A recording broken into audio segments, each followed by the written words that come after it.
Bueno, muy buenos días. Hoy vamos a hablar sobre medulloblastoma.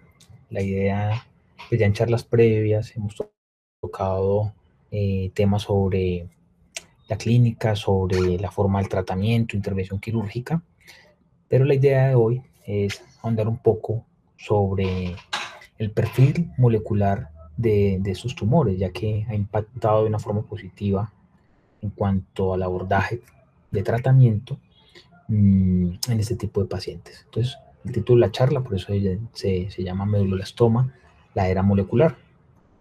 Entonces, las preguntas que nos debemos hacer en este momento es, ¿nosotros utilizamos alguna escala para estratificar el riesgo de medulloblastomas? ¿Ustedes consideran las variables moleculares importantes en la estratificación del riesgo del medulloblastoma? ¿Y qué implicaciones tiene estos hallazgos moleculares en la toma de decisiones quirúrgicas? Esos tres vamos a tratar de darle respuesta durante el transcurso de la charla. Entonces, como introducción, el medulloblastoma es el tumor cerebral maligno más común en la niñez, es catalogado como grado 4 en la Organización Mundial de la Salud y se dice que es una lesión embrionaria que crece o surge por poblaciones de células progenitoras presentes durante el desarrollo del sistema nervioso. Con tratamiento, aproximadamente el 30% de los pacientes van a fallecer en los primeros 5 años y los que sobreviven, muchos de ellos van a cursar con efectos secundarios a largo plazo, secundario a los tratamientos ayudantes como la quimio y la radioterapia. Miremos un poco de historia desde la época en que se hizo la primera descripción del medulloblastoma hasta la etapa actual, que es la etapa molecular. Entonces, en 1926, Cushing, asociado con un patólogo denominado Bailey, hicieron la primera descripción del medulloblastoma, incluyendo características clínicas e histopatológicas. De hecho, desde esta época, Cushing se dio cuenta que los pacientes a los cuales se les resecaba el tumor tenían una mejor sobrevida al compararlos con los que seguía el curso natural de la enfermedad. En 1953 se llevó a cabo un estudio el cual demostró que los pacientes que eran sometidos a radioterapia cráneoespinal tenían una mejoría en el pronóstico de sobrevida de 3 años en el 60% de ellos. Y fuimos haciendo eh, puntos a favor del pronóstico. En 1969, Shank describe la posibilidad de este tumor en generar metástasis y en los 70 se lleva a cabo un estudio randomizado en el cual se incluyeron 27 pacientes que se le administró quimioterapia y se comprobó que al asociarla con los regímenes de cirugía y radioterapia mejoraban la sobrevida. En el año 2000, estudios de genética y biología molecular identifican eh, dos vías de mutación en la señalización celular muy importantes que han cambiado desde ese momento el punto de vista de ver los medulloblastomas. Esas vías de señalización fueron la SON-HECHO y la WNT. Pero acá en el año ya 2010, 2012, múltiples grupos de investigación en todo el mundo llegaron a un consenso y en el 2015 decidieron catalogar eh, en 4 grupos, de acuerdo al perfil molecular, este tipo de tumor, que lo hoy en la charla. Bueno, como epidemiología general, los medulloblastomas corresponden al 20% de todos los tumores cerebrales infantiles y hasta el 63% de los tumores embrionarios. Es de predominio en la infancia, de una incidencia de 5 casos por 1 millón de niños y especialmente en niños menores de 10 años. Tiene una presentación bimodal en cuanto a la edad, entre los 1 y 4 años, entre los 5 y 9, pero en los adultos también se puede presentar, aunque la incidencia es mucho más baja. Se describen incidencias de 0,05 casos por 100.000 habitantes. En general tiene un predominio lo masculino, pero ahorita que analicemos por sus grupos vamos a ver que eso puede variar de acuerdo a edad y género. Cuanto a los factores de riesgo, el más importante es cursar con algún síndrome que tenga una predisposición a cáncer. Aquí en esta gráfica les muestro los síndromes de mayor riesgo y los que han descrito de menor riesgo. Cursar con algún síndrome de estos implica de un hacer tamizaje para medulloblastoma. Entonces el síndrome de Gorlin es conocido, ¿sí?, por sus mutaciones en el SUFU y PTCH1. En los pacientes con medulloblastomas es usual encontrar mutaciones en estos dos genes, por lo tanto cursar con síndrome de Gorlin aumenta el riesgo de tener este tipo de tumor. El síndrome de Li-Fraumeni es un síndrome en el cual hay una mutación del TP53. Sabemos que el TP53 se describe como el guardián del genoma, por lo tanto, tener mutaciones implica el desarrollo de tumores en diferentes partes o en diferentes tejidos, incluido el desarrollo de meduloblastomas. También tenemos el síndrome de poliposis adenomatosa familiar, con su mutación en el gen APC. Este también se ha asociado con meduloblastomas y hay otros síndromes un poco más raros con los cuales se ha hecho la asociación. Bueno, ¿cuáles son los grupos moleculares de los meduloblastomas? Entonces, se han descrito 4 grupos grandes: el WNT, el grupo SHH o Sony Hedgehog, el grupo 3 y el grupo 4. Y gracias a estudios de metilación de ADN se ha podido describir otros subtipos dentro de cada uno de estos. ¿Listo? Entonces vamos a verlos cada uno con detalle. Empecemos con el grupo WNT. Aquí tenemos 2 pacientes. Esto es un paciente de 3 años con una lesión dentro del cuarto ventrículo. Aquí vemos la secuencia axial en T2, presencia de quistes dentro de la lesión, con una captación de forma heterogénea en medio de contraste. Esto es otro paciente con una lesión a nivel del ángulo pontocerebeloso derecho, con una captación también de forma heterogénea en medio de contraste. Ambos corresponden a meduloblastomas WNT. El WNT corresponde a aproximadamente al 10% de todos los meduloblastomas. El origen se dice que es de células progenitoras del labio rómbico inferior, por lo tanto es más o menos esta localización, es a nivel de la línea media del tallo cerebral, el pedúnculo cerebeloso, o pueden estar a nivel de la cisterna cerebelopontina. Este tipo de tumor predomina en niños especialmente mayores de 4 años y en adolescentes. Tiene un predominio por el género femenino y dentro de todos los meduloblastomas es el de mejor pronóstico. Se describen sobrevidas mayores al 95% a 5 años. Se cree que el buen pronóstico de este tipo de tumor es porque cursa con una alteración en el endotelio, lo cual permite el ingreso de la quimioterapia de una mejor forma. Además, en el momento del diagnóstico no es usual encontrar metástasis, es muy raro. Si mucho, un 5 o 10% de los pacientes en el momento del diagnóstico puede tener metástasis, pero es raro. Por lo tanto, esta condición también aporta el buen pronóstico de este tumor. Se ha descrito mutaciones hasta en el 90% de este tipo de medulloblastoma en el gen CTNNB1, el cual codifica para la beta-catenina. ¿Por qué es importante esto? Esta es la vía de señalización WNT y la beta-catenina tiene un papel fundamental en esta vía de señalización celular. Cuando está alterada, amplifica la señal, eso promueve la proliferación y el crecimiento celular tumoral. Se han descrito otros tipos de mutaciones en diversos genes, aquí está la proporción en la cual se han encontrado, y dentro de los eventos citogenéticos, la monosomía 6 puede estar presente hasta en el 85% de los casos. Secundario a los estudios de metilación de ADN, se han descrito 2 subtipos de tumor WNT, está el alfa y está el beta. El alfa da principalmente en niños y cursan con la monosomía 6, el beta da en niños mayores y adultos sin la monosomía 6. En cuanto a diferencias clínicas o pronóstico, la verdad no se ha encontrado diferencia entre uno u otro, esto simplemente es clasificación casi molecular. El segundo subgrupo es el del SHH, que tenemos un paciente con una lesión a nivel del cuarto ventrículo y que protruye a través del foramen de Luschka del lado derecho. Vemos que tiene una captación heterogénea con la administración del medio de contraste. Este tipo de medulloblastoma corresponde al 30% de todos de ellos y se dice que su origen es de células precursoras granulares en la capa granular externa del cerebelo. Por lo tanto, la localización más frecuente es a nivel de los hemisferios cerebelosos, como lo vemos acá. Está a nivel del cuarto ventrículo e implica también el hemisferio cerebeloso. Predomina en niños menores de 3 años y mayores de 16, pero vamos a ver que se han descrito 4 subtipos de medulloblastoma SHH. Está el alfa, está el beta, está el gamma y está el delta, y cada uno de ellos va a tener características específicas.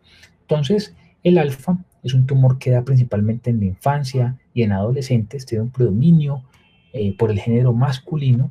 La presencia de metástasis en el momento del diagnóstico no es tan frecuente, pero este tipo de tumor SHA alfa por lo general cursa con mutaciones del TP53 y amplificaciones del MSN, por lo tanto me demarca un mal pronóstico. El pronóstico de este tumor no es tan bueno. El beta es una lesión de lactantes, tiene un predominio por el género femenino, es usual encontrar metástasis en el momento del diagnóstico, por lo tanto el pronóstico de este tumor tampoco es favorable. Tenemos el gamma, este neuroblastoma también es de predominio en lactantes, tiene una inclinación para dar más en hombres. La presencia de metástasis en el momento del diagnóstico es rara, por lo tanto el pronóstico de este subtipo es mucho mejor, tiene un mejor pronóstico. Y tenemos el delta, es un neuroblastoma que da principalmente ya en niños grandes o en adolescentes, tiene un predominio por el género masculino, la presencia de metástasis tampoco es usual en el momento del diagnóstico y tiene un muy buen pronóstico en los primeros 5 años. Después de los 5 años del diagnóstico, ese pronóstico empieza a disminuir de forma considerable. Hay estudios que manejan otra clasificación, simplemente lo dividen en dos grupos, en el grupo 1 y el grupo 2. El grupo 1 siendo el de peor pronóstico con una sobrevida del 27% a 10 años, el grupo 2 el de mejor pronóstico con una sobrevida del 75% a 5 años. Ustedes van a encontrar cuando lean clasificaciones de neuroblastoma que pueden usar esta u otros estudios usan esta. Bueno, entonces sabemos que en este tipo de medulloblastoma las mutaciones somáticas y la línea germinal son frecuentes, especialmente en la vía de señalización SHH. Cuando se da esa mutación en esta vía, hay una amplificación de toda esta cascada de señalización celular, lo cual lleva a un desarrollo y progresión de las células tumorales. Todas estas mutaciones también se han encontrado en este tipo de medulloblastoma. Aquí están los porcentajes y se han descrito también diversos eventos citogenéticos. El pronóstico de este tipo de medulloblastoma es variable, pero específicamente va a depender hasta el momento de lo que se ha descrito, si cursan con amplificación del MYC y del estado de mutación del TP53, si está mutado o no. Y eso lo vamos a ver ahorita en el cuadro de riesgo. Bueno, el grupo 3 de los medulloblastomas, aquí tenemos un caso de un paciente con una lesión del tipo grupo 3. Es una lesión dentro del cuarto ventrículo, hay presencia de quistes en su interior y este del grupo 3 es llamativo porque tiene en las imágenes diagnósticas una captación un poco más importante que los otros dos grupos previos. Surge de células madre neurales y la localización usual es berniana adyacente al cuarto ventrículo, como lo vemos acá. Tiene un predominio por el género masculino y la edad es casi exclusivo de bebés y de niños pequeños. Es muy frecuente encontrar metástasis en el momento del diagnóstico. Hasta un 60% o más pueden tener metástasis cuando se le hace el diagnóstico de medulloblastoma. Y eso me marca un mal pronóstico. De hecho, los medulloblastomas del grupo 3 son los que peor pronóstico tienen al compararlo con cualquiera de los otros subgrupos. La sobrevida es menos del 60% a 5 años. No hay una vía de cascada de señalización celular que me lo identifique como tal, ni en el grupo 3 ni en el grupo 4, pero sí se han descrito aberraciones recurrentes en la amplificación del MYC. Hasta un 17% van a tener amplificación del MYC. Las mutaciones somáticas son raras, miren que no se describen muchos genes mutados en este tipo de tumor, pero los eventos citogenéticos sí son abundantes. El principal es el isocromosoma 17q. Se han descrito 3 subtipos dentro del grupo 3, el alfa, el beta y el gamma. El alfa, especialmente en bebés, es frecuentemente metastásico, pero dentro de todos los malos es el que tiene un mejor pronóstico. Tenemos el beta que ocurre en niños mayores, el pronóstico es intermedio, y el gamma que ocurre en lactantes, tiene altas tasas de metástasis, tiene amplificación del MYC, por lo tanto cursa con un peor pronóstico. Por último tenemos los del grupo 4, esto es un paciente con una lesión neuroblastoma tipo 4, vemos aquí una lesión dentro del cuarto ventrículo, una captación homogénea con la administración del medio de contraste, es de los medulloblastomas más frecuentes, corresponde al 40% de todos los tipos de medulloblastoma. Las células que dan origen no se han descrito a ciencia cierta. La localización usualmente es bermiana. La edad como tal de distribución es en la infancia y en la adolescencia y tiene un predominio por el género masculino. Se puede encontrar metástasis en el momento del diagnóstico, hasta en un 50% de los casos, y el pronóstico, la verdad, es variable, depende de la edad en el momento del diagnóstico, de si tiene o no metástasis y de algunas otras variables moleculares. Las mutaciones tampoco son tan frecuentes aquí. La amplificación del MYC puede estar presente en el 6% de los casos. Los eventos citogenéticos sí son abundantes, pueden estar presentes en el 80% de ellos, y se han descrito dos subtipos, unos de alto y bajo riesgo. Los de alto riesgo cursan con isocromosoma 17q y la supervivencia es a 10 años es del 36%. Los de bajo riesgo cursan con pérdida del cromosoma 11 y una supervivencia del 72% a 10 años. Hay otras clasificaciones, los catalogan como alfa, beta y gamma, eso teniendo en cuenta mutaciones, pero no hay como descripción clínica de uno de ellos. Bueno, aquí les dejo una tabla con el resumen, con cada uno de los 4 grupos, sus características clínicas, las características moleculares, para quien lo quiera revisar posteriormente. Bueno, entonces, ¿cuál es la utilidad del perfil molecular para nosotros como neurocirujanos? Es básicamente esto, la estratificación del riesgo individualizado. Entonces, actualmente no es lo mismo hablar de un paciente con un medulloblastoma WNT, que son los que mejor tienen pronóstico, versus un paciente del grupo 3, por ejemplo, con los que peor pronóstico tienen, o un SHH con TP53 mutado. El enfoque de tratamiento es distinto en uno y otro. Obviamente no tiene que ser más agresivo con los de alto riesgo y tenemos que ser un poco más agresivo con la resección quirúrgica en los grupos de alto y muy alto riesgo. ¿Cómo se hacía la estratificación del riesgo de la forma antigua? ¿Sí? Antes se clasificaba el medulloblastoma en solo 2 grupos, de riesgo medio y los de grupo de riesgo alto. Tenían en cuenta variables como la edad en el momento del diagnóstico, el estadio, la metástasis, si tenía una metástasis y el grado de extensión de la resección. Entonces, todos los pacientes que se les diagnosticaba un medulloblastoma después de los 3 años, sin enfermedad metastásica y con una recepción total o casi total es descrito como un volumen residual menos de 1.5 metros cuadrados, centímetros cuadrados, esos pacientes tienen una buena sobrevida, se describen sobrevidas del 80%. Y aquellos que no cumplieran con estos criterios, pues se catalogan como de riesgo alto y la supervivencia era menor del 60%. Así se clasificaba el riesgo de la forma antigua. Hoy en día, ¿cómo se clasifica el riesgo y qué necesitamos o qué datos necesitamos para poder clasificar el riesgo de la forma actual? Entonces, los datos que necesitamos básicamente ya son variables moleculares. Necesitamos saber cómo está el TP53, si es silvestre, si es mutado, si hay ausencia o no amplificación del MYCN y si hay pérdida o no del cromosoma 11. Estas 3 variables son importantes y debemos solicitárselas a todos los pacientes para poder realizar una adecuada clasificación del riesgo. Entonces, esta tabla me resume aquí los 4 grupos de riesgo, ¿sí? Los colores corresponden al diferente tipo de medulloblastoma, el azul al WNT, el rojo al SHH, el amarillo al grupo 3 y el verde al grupo 4. Entonces, ¿quiénes son los grupos de alto riesgo?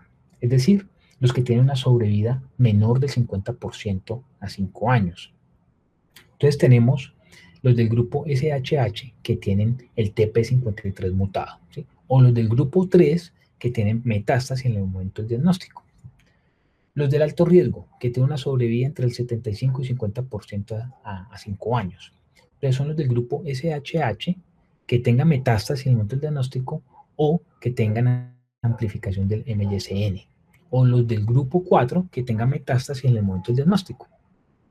Los del riesgo estándar tienen una sobrevida entre el 90 y el 75% y son los pacientes con medulloblastoma SHH que no tienen metástasis, que el TP53 es silvestre y que no tienen amplificación del MYCN. O los del grupo 3 sin metástasis y sin amplificación del MYCN, o grupo 4 sin metástasis y sin pérdida del cromosoma 11. Los de bajo riesgo son aquellos que tienen una sobrevida mayor del 90%, son todos los pacientes con meduloblastoma WNT, no metastásico. O los del grupo 4, sin metástasis y con pérdida del cromosoma 11. Entonces, ya con esto nosotros tenemos un esquema mental a qué categoría corresponde nuestro paciente, teniendo en cuenta las variables moleculares y cómo debe ser la intensidad del tratamiento que tenemos que ofrecerles. ¿Qué implicaciones tiene los tratamientos de meduloblastoma? Bueno, entonces sabemos que la cirugía, como les decía ahora al inicio de la charla, desde la época de Cushing se sabe que los pacientes que son llevados a intervención quirúrgica les va mejor al compararlos con los pacientes que se les hace unas resecciones subtotales o el curso natural de la enfermedad. Y esto lo vemos aquí en esta gráfica. Aquí comparamos pacientes con resección total o casi total en la línea punteada versus los pacientes con resecciones subtotales, es decir, con residuos mayores a 1.5 centímetros cuadrados. Y es evidente que la sobrevida, hay diferencias en la sobrevida entre esos dos grupos. Les va mejor a los que les hace una resección total o casi tal. Thompson, en el 2016, publica en Lancet este artículo.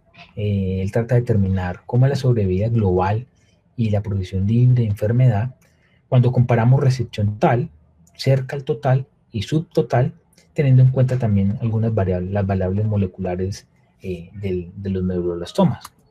Entonces él encontró unos resultados interesantes, de hecho el más importante es este.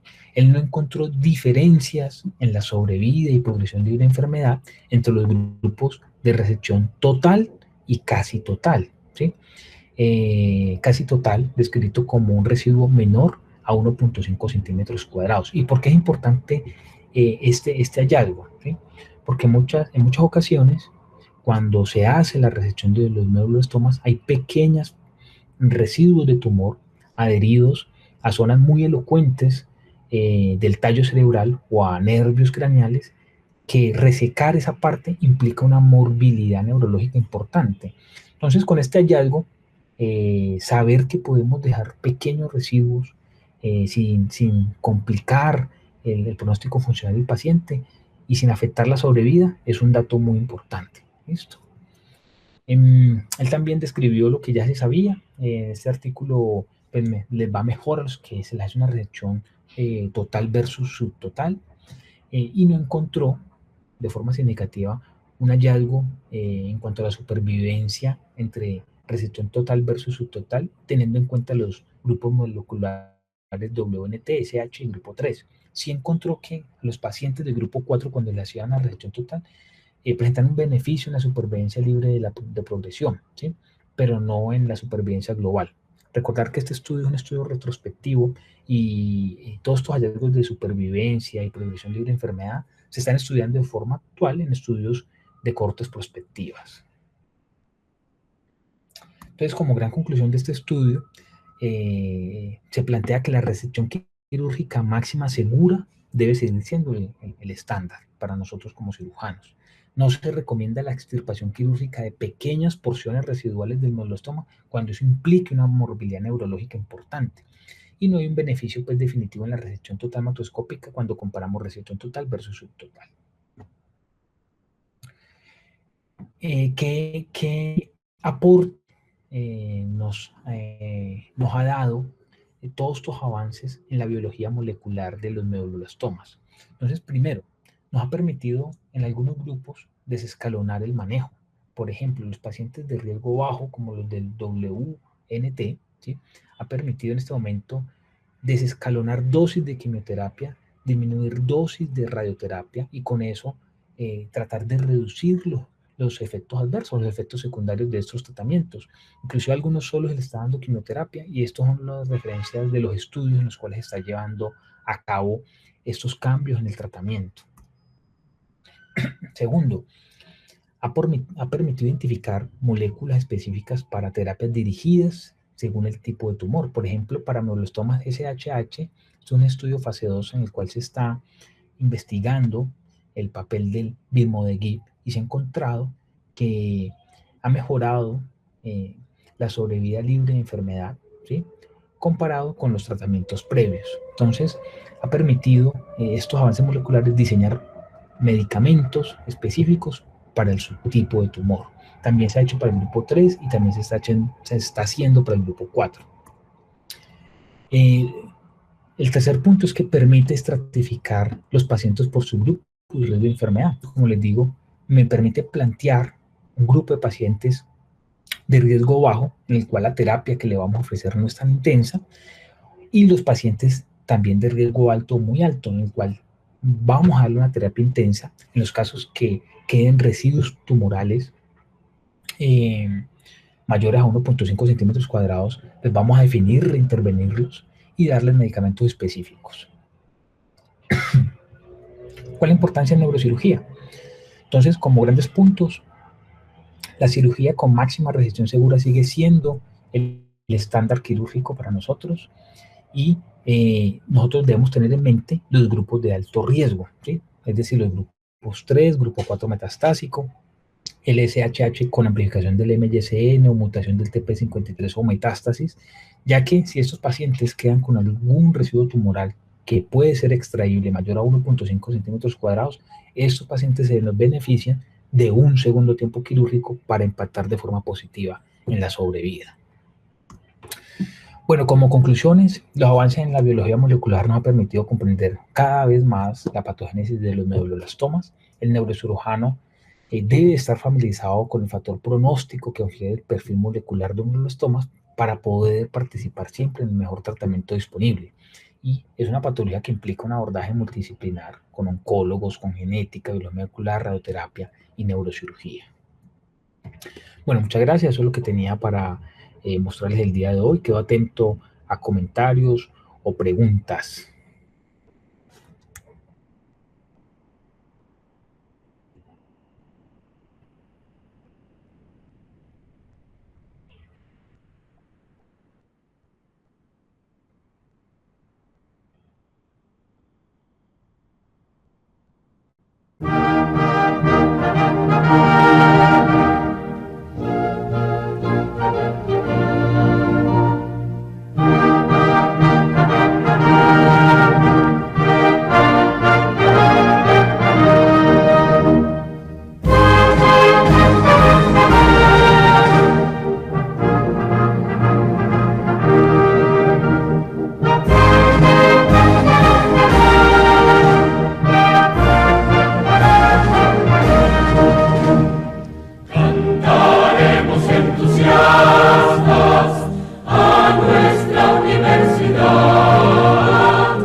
Todos